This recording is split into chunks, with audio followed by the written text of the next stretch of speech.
And now here we are at Nola. Hannibal's able to show the advantage of having the elite leader. He's just slammed forward, grabbing. They have the automatic initiative. They can grab one action, no momentum chance or anything. But he's just slamming the entire rear of that Roman army, and I'm expecting the whole thing is going to just collapse on that side here. And indeed, it's the case. We see the entire Roman line back there has been routed. Got a couple of units here I have to roll for. See if they recover. This one's going to rout as well.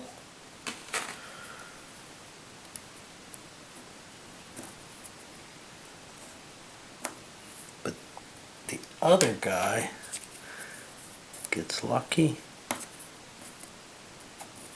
and survives. And now this guy's got to push forward. And we just have that entire Roman line just breaking right there.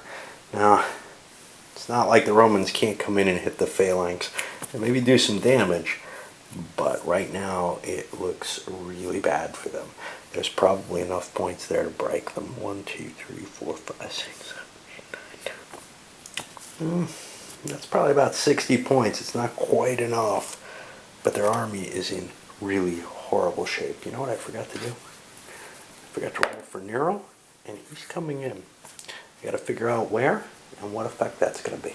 For the initial Roman activations, they pulled some forces around, fill in some gaps, but also chased the elephants away, sent some of the Celts running.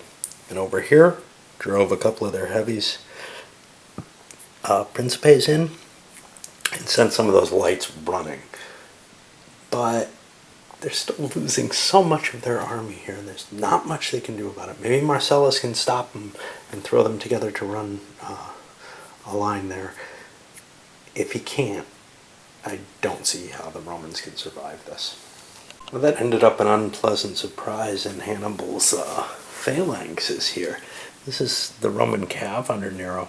Now, they don't come on the side of the map where I thought they would. They come in on the side of the woods, and they just slammed into there and really performed a surprise level that probably usually doesn't happen in a war game, just because I wasn't aware where they might start. That was kind of impressive. They broke one phalanx, but largely they didn't fare well. Even hitting the phalanxes in the rear, maybe they got a little unlucky, but they also pushed hard, taking cohesion hits to hit harder. We got one sitting in front of a phalanx, and he's not in good shape. He's in a lot of danger there. All right. I think we're going back over here to this tribune now. Well, that guy did a lot of good smacking the Celts back, and we see the Roman line is it's falling apart. It's no longer that nice circle shape any longer, but he is breaking the center of the Carthaginian line. There's just a couple of skirmishers up here. This thing, everything else looks like it's running, and that's really kind of a threat, because if the Romans, with their mobility, can start pushing in both directions, if that additional force comes in, Carthage may actually be in a little bit of trouble here. There aren't enough Roman units leaving right away to end the game, probably. And we still have Marcellus to try to rally some of the stuff that's more at risk. We'll see how it turns out. Right now, the losses for the Romans are fairly high, so we'll see. Well, good old Hamilcar got a continuation. And Nero decided to try to trump that, just prevent things from going. It failed. It was a die roll of 9, actually, but it didn't end up doing anything on the die roll of doom table. But it does prevent Nero from coming in with his additional forces, which would be coming down there from the woods. That's a big blow for Rome, I think. Because there's a good chance, obviously a bad die roll could have happened on the momentum instead, but there was a good chance that Nero would get multiple activations, be able to bring all those on and kind of form up, and maybe even push him a little harder. I don't think he wants to do that yet, but with the cav kind of failing, he could have helped them as well. Hamilcar was able to kind of push forward, kind of putting this phalanx at risk. It punched in and actually destroyed a Roman unit. and then Hasdrubal rallied this line, getting a little bit of defense in the way. That's, again, something that the Romans are going to have to hit if they're going to try to get through there. One of the uglier things is there's this pile of skirmishers here, which might slow down any attempt to try to take advantage of the gap that's forming here. Marcellus rallied a bunch of his forces, but he failed to get any momentum. I was going to trump him if he did, probably with Mahrabal, because I don't want to drop him to just one action. But actually trying to do it with Hannibal wouldn't be that bad. I don't really need to push Mahrabal too much. I just need to bring him around to cope with Nero's forces. Well, here's our view of the battlefield after Hannibal's turn. He's managed to rally and turn some of his forces around to face what he knows is the threat of Nero's forces coming. The cav, well, the Numidians could handle that alone, but he's also got the big phalanx. They handle, well, the velites aren't really suitable. The phalanx isn't really suitable to handle it, but his lights are facing in this direction, and he doesn't want to swing everything around. The Romans have pulled up and mostly formed up in some sort of defensive formation, but there's a big hole here. They're going to have to swing their army back around. They're not going to get rolled this way if they can get the Triarii line facing into the lights. Over here, they're actually pushing and making some ground. The only problem is this cav here. They're probably not going to be able to break it or get through without getting broken. Let's look at the points. 14, 19, 25 for Carthage. Ended up kind of painful. And here are the Romans, 11, 23, 33, 38. I don't remember if leaders cost anything. That puts me up to 54. I'll check the leaders. That leader can't come back into play without a command being spent by the overall commander, and he just didn't have it at that point. It's useful to have the leader, but he's not a terribly valuable one to replace. Let me see how the victory points go here. I can never remember what things are in any given game. Alright, I can't find it right away. I'll come back in a moment. Okay, so the leader loss is indeed worth something. It's 5 times his initiative. His initiative's at 2, so that's 10 more points. But it's not as lopsided a battle as it felt like it was going to be.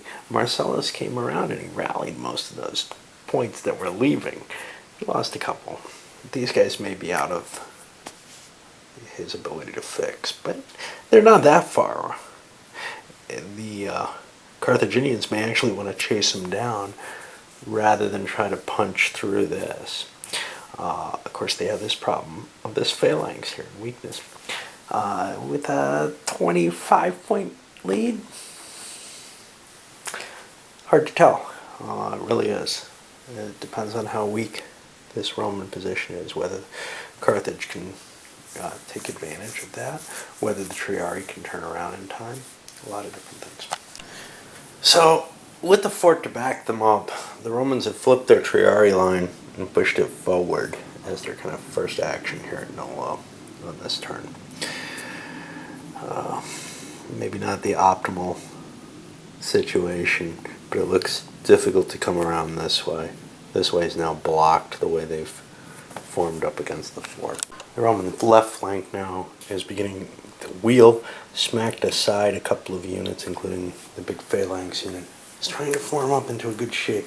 The next action was going to be taken over here, except Mahrabal has trumped in. Now, everybody who has a rating of less than 6 is only going to get 1 action because of this.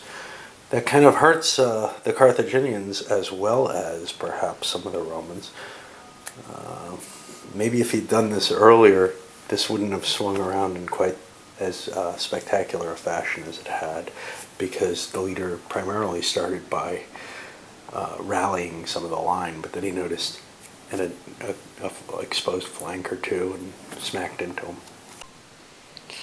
Although Mahrabal mainly routed the Roman cav. There's just one remaining, and they're not able to recover because they just didn't have enough actions. The dude had to extricate himself from combat to give any commands at all.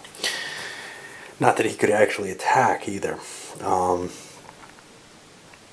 Romans are pushing forward here. I accidentally gave an extra momentum to this dude. I rolled and I shouldn't have.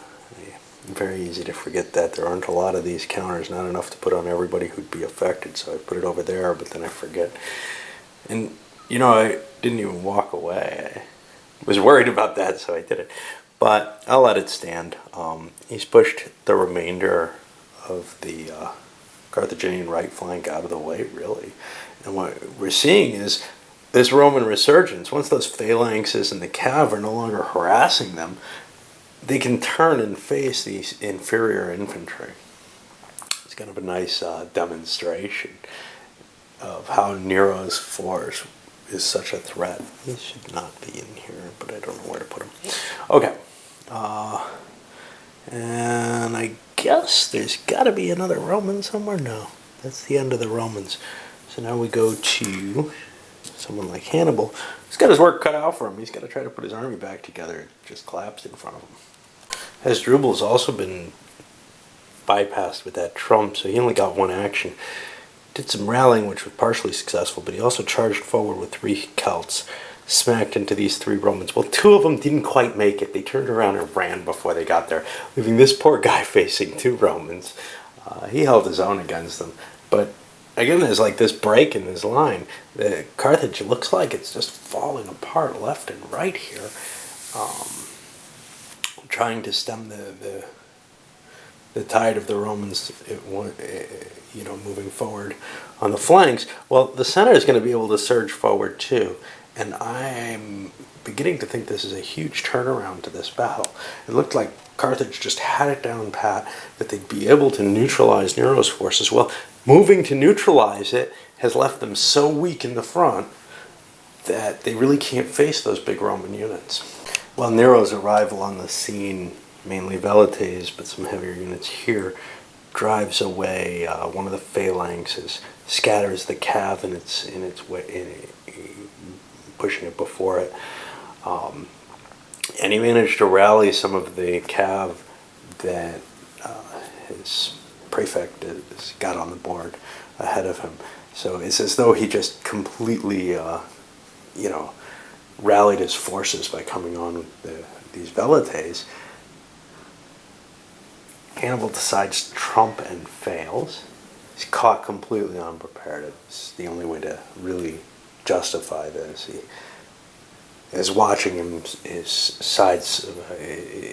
main front battle just disintegrate, and the forces that he thought were sufficient to handle whatever Nero had are proving not to be, actually.